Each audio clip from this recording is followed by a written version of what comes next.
तो के चरणों में वंदन। और सामने विराजमान मेरे पगड़ी वाले पिता तुल्य बुजुर्ग, आप हमारे मुकुट मणि हो, आप हमारे हृदय के अंदर में विराजमान हो। और सामने विराजमान मातृशक्ति मां अमृता देवी का नेतृत्व कर रही है। नारी शक्ति, नारी वो धर्म की खान, नारी से जन्मे वो राम कृष्ण हनुमान। तो इन माता जी के लिए जोरदार तालियों से स्वागत करें।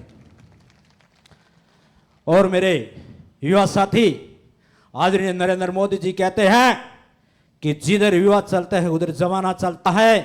तो आदरणीय मोदी जी देख लो, युवा तो खेजड़ियों को बचाने के लिए चल पड़े हैं। तो आप हमेशा युवाओं की बात करते हो, तो आप युवाओं की भावना को देख करके इस खेजड़ियों के लिए कठोर कानून बनाए। तो ये मानव जीवन मिला है, ये मानव है, मनुष्य का जन्म मिला है, मानव होने का भाग्य की बात है। और ये सामने विराजमान संत हैं, संत होना एक सौभाग्य की बात है। संत जिस कुल में पैदा होता है वो कुल तो सौभाग्यशाली होता ही होता है, साथ ही साथ वो समाज भी भाग्यशाली और सौभाग्यशाली होता है जिस समाज में से संत उत्पन्न होते हैं। अमोलक मेरे दातार भली बताई थे बाता के काम क्रोध के मार दो लाता। तो संतों की एक एक बात है वो अनमोल होती है। संत हैं ये सूर्य के समान होता है। जब सूर्य उदय होता है तो चारों तरफ प्रकाश ही प्रकाश हो जाता है। उसी प्रकार ये संत जिस गांव से, डगर से, मगर से, जहां से भी निकलते हैं तो ये मनुष्य का अज्ञान रूपी अंधकार होता है। ये संत अपनी ज्ञान रूपी खड़ंग से मनुष्य का ज्ञान रूपी दूर कर देता है। तो भगवान कृष्ण गीता में कहते हैं कि उदेति सविता ताम्र ताम्र वास्तव में च सप्तो च भीप्तो च मैथाम एक रूपता। जब सूर्य उदय होता है तब लाल रंग का होता है, अस्त होता है तब भी लाल रंग का होता है। उसी प्रकार ये महान लोग और संत लोग होते हैं, ये सुख और दुख में हमेशा एक समान रहते हैं। तरवर सरवर संत जन चौथा वर्ष में और परमारथ के कारण है चारों धरी दे है। ये हमेशा परोपकार के लिए बढ़ते हैं। परोपकार है फलंती वर्ष का परोपकार है वहंती न दे और परोपकार है दुहंती गावर और परोपकार मिद शरीरम।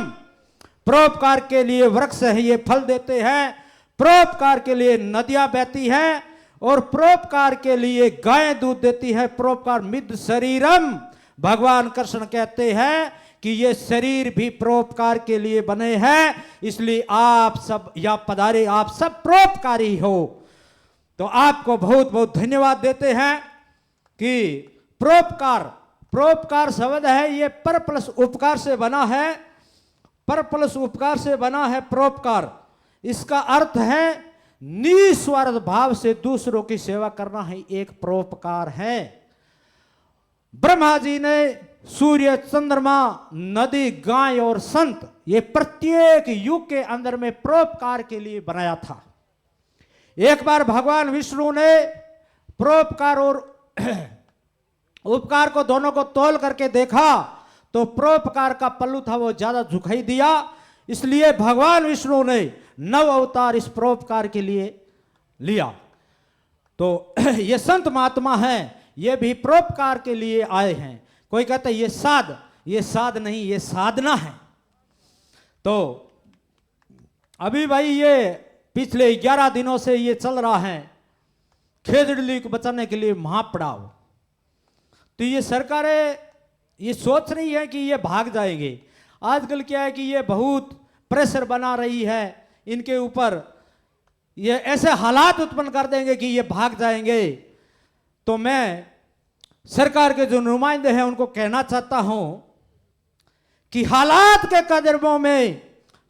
कदमों में विष्णु नहीं गिरता और टूट जाए तारा तो वो कभी जमीन पे नहीं गिरता है और बड़े शौक से गिरता है झरना समुद्र में, पर कभी समुद्र झरनों में नहीं गिरता। तो इसलिए अपन को यह मजबूत रहना है, सबको संगठित रहता है।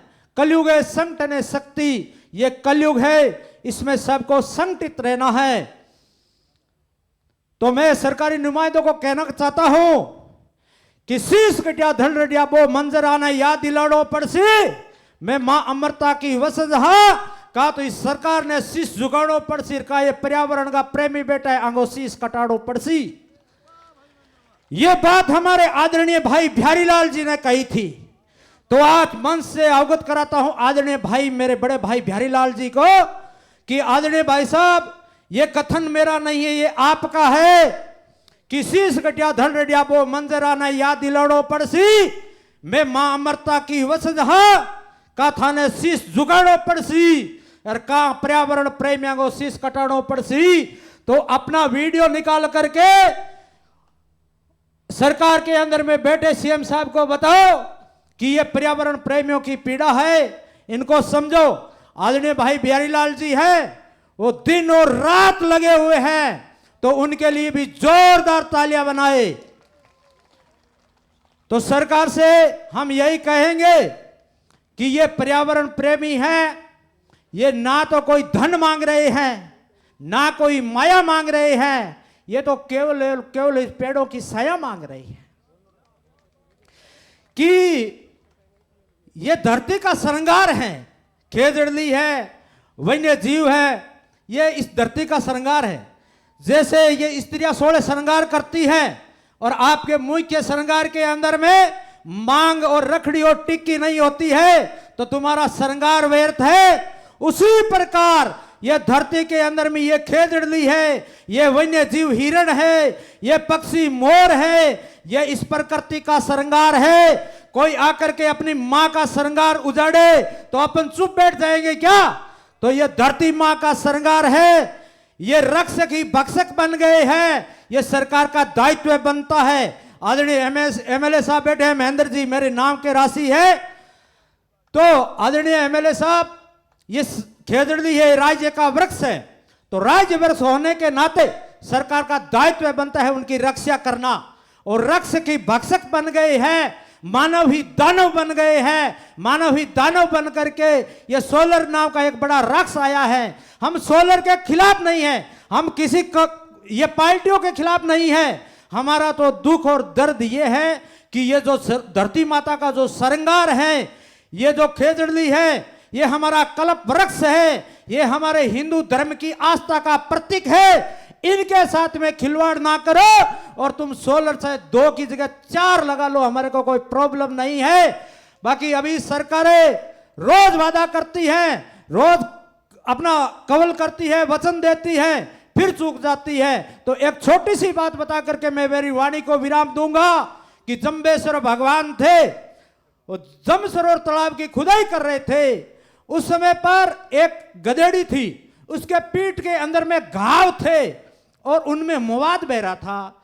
तो किसी सज्जन ने पूछा, हे भगवान, ये इतना पानी डोग रही है और इसके मवाद बह रहा है, फिर इस मालिक है ये इसको छोड़ देता है, ये घास फूस खा करके आता है, फिर इसके ऊपर में पेट के अंदर में। तब जम्बेश्वर भगवान ने कहा कि ये अपने कर्मों का दुख है, ये भोग रही है। तो उसने कहा, हे गुरु महाराज, कृपा करके बताओ कि इसका ऐसा क्या दुख, ये अपने क्या कर्म था? तो जम्बेश्वर भगवान ने कहा कि ये पिछले जन्म के अंदर में मथुरा नगर की रानी, ये पिछले जन्म के मथुरा नगर की रानी थी, वो साधारण रानी नहीं थी। ये पाटम दे रानी, तीर्थवासी जाते लुटिया, लुटिया माणक मोती खुरसानी। इसने जब ये रानी बनी थी तब इसने शपथ लिया था कि मैं आने वाले हर मेरे जो यहां से यात्री होगा उनकी रक्षा करना मेरा कर्तव्य है। बाकी एक बार बहुत सारे यात्री जा रहे थे, उनके पास में हीरे मोती खुरसानी जवाहरात थे। तो उसने क्या किया कि उनको कर के रूप में उसने लूट लिया कि ये हमारे राज्य में आप यहां से जा रहे हो, ये कर चुकाना पड़ेगा। तो उसने उन यात्रियों से ये हीरे मोती लूट लिए थे। तब क्या है कि इसने कवल किया, वचन दिया, अपने कवले चूकी वचने हारी, अवगुण ढांचे ढोवे पानी। विष्णु को दोष किसो है भाई प्राणी? इसमें भगवान विष्णु का कोई दोष नहीं है। इसलिए तुम बार बार कवल कर रहे हो, बार बार वचन दे करके ये संत महात्माओं का, ये छत्तीस बिरादरी के ये लोग हैं, इनका अपमान कर रहे हो, ये पर्यावरण प्रेमियों का अपमान कर रहे हो। तो आदरणीय, ज्यादा नहीं कहूंगा कि इसका क्या परिणाम होगा, वो आपके सामने है। भगवान है, ये नाक की डांडी के ऊपर है, इसके पास देर है, बाकी अंधेर नहीं है। तो इसी के साथ मेरी वाणी को विराम देते हुए पुनः मेरे संत महात्माओं के चरणों में प्रणाम करते हुए, पिता तुल्य बुजुर्गों को प्रणाम करते हुए, मातृशक्ति को प्रणाम करते हुए, बोलो गुरुजम्बेश्वर भगवान की। लांठा रे जो भाई लांठा। बहुत बहुत धन्यवाद। आगे मैं निवेदन करूंगा भाई ओम जी